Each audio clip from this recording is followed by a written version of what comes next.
l'université et me concentrer uniquement à Edmark parce que Edmark m'a ouvert les yeux. Donc, je ne dis pas que faire l'université n'est pas bon, non, parce que j'étais à l'université.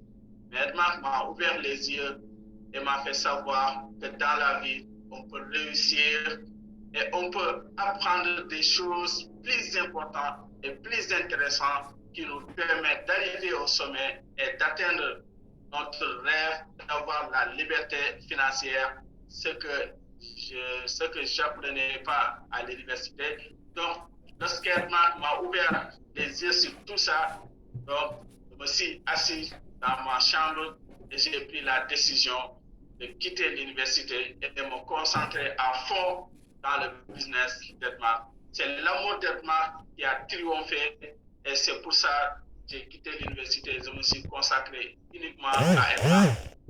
Et j'ai commencé également avec des camarades de classe parce que c'est eux que je fréquentais. J'ai commencé à les inviter un à un.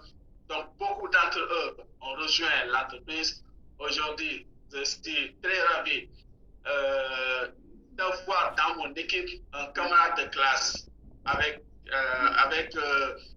qui on était dans la même classe. Aujourd'hui, il est crown manager, il est très fort comme moi et on a reçu nos voitures ensemble. Donc, lui aussi également, c'est l'amour d'Edmark qui a triomphé en lui. Donc, vous pouvez voir sur les images, donc quelques de mes photos.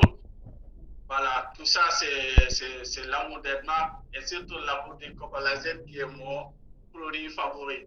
Donc, sur l'image toujours, sur les images toujours, vous me voyez aussi toujours avec des jeunes. Donc, c'est parce que tout simplement, actuellement, je suis en train d'impacter beaucoup de jeunes à rejoindre l'entreprise avec amour, gratitude et abondance. Et on travaille toujours avec amour. Je les aide avec amour sans rien attendre en retour pour qu'ils puissent aller au sommet et réaliser également leurs rêves. Et dans la vie également, il faut avoir la culture d'aider les gens avec amour sans rien attendre en retour. C'est très, très important. Je vais vous raconter une petite histoire. Donc, il y a pratiquement 1 an ou 2 ans, je ne me souviens plus, j'ai décidé de voyager quelque part.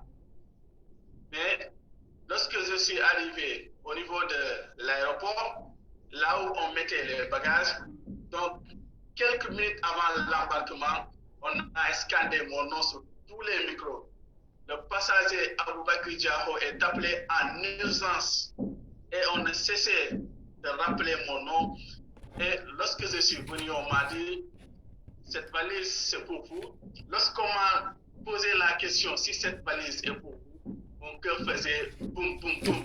Parce que je pensais que quelqu'un avait mis des drogues ou quelque chose de louche dans ma valise.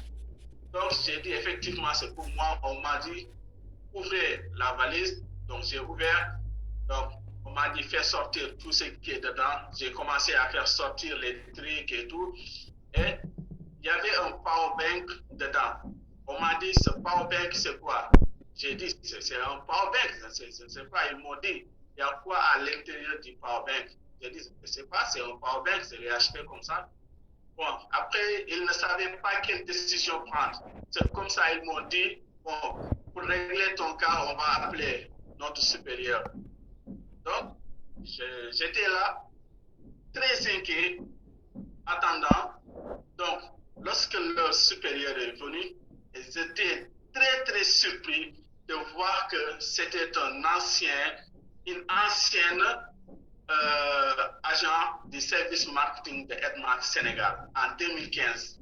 Elle s'appelait Fanta. Donc, lorsqu'elle m'a vu, elle m'a dit, Diaho. J'ai dit, oui, Fanta. Donc, on a commencé les salutations et tout. Parce que avant ça, on avait de bonnes relations avec amour. Donc, si je dis amour, je la considérais comme ma sœur. On s'entraidait sur beaucoup de choses. C'est-à-dire, on s'aimait en tant que frères et sœurs au niveau de l'entreprise. Donc, je l'aidais sur beaucoup de choses. Elle m'aidait aussi sur beaucoup de choses. Et je le faisais sans rien attendre en retour. Lorsqu'elle m'a vu, elle m'a dit, Diaho. J'ai dit oui. Elle m'a dit, qu'est-ce que tu fais là? J'ai dit, je dois voyager dans tel endroit. Elle m'a dit, bon, ils m'ont expliqué le souci et tout. Mais à l'instant même, elle a ordonné aux agents de tout remettre sur ma valise sans contrôler. Et on m'a fait passer par, je dirais, la piste VIP ou je ne sais comment sur la tapis rose. Voilà, je suis passé comme ça sans qu'on règle ce qui était le problème, à savoir le powerbank qui signalait. Donc, si je n'avais pas de bonne relation avec la personne qui était au niveau du service marketing de Edmar, donc ce jour-là, je pouvais avoir des problèmes parce que moi, personnellement, je ne savais pas ce qui est à l'intérieur de ce powerbank. Et ça signalait jusqu'à ce qu'il arrive pour faire des contrôles. Et heureusement pour moi, c'était un ex-agent de Edmar avec qui on travaille avec amour, gratitude et abondance. Donc, juste pour vous dire, chers amis, quelle que soit votre position à Edmar, quel que soit ce que vous avez dans la vie, il faut toujours être humble, il faut toujours travailler avec amour envers les autres. Il faut toujours avoir la compassion, le sentiment de partage. C'est ce qui nous permet tous d'aller en avant. Et surtout, éviter d'être égoïste, de penser qu'on est meilleur que les autres, de se hisser sur les autres. Non, quelle que soit votre position, partagez l'amour avec les autres. Même si tu es DCM, s'il y a un distributeur en face de toi, considère ce distributeur comme un DCM, traite-le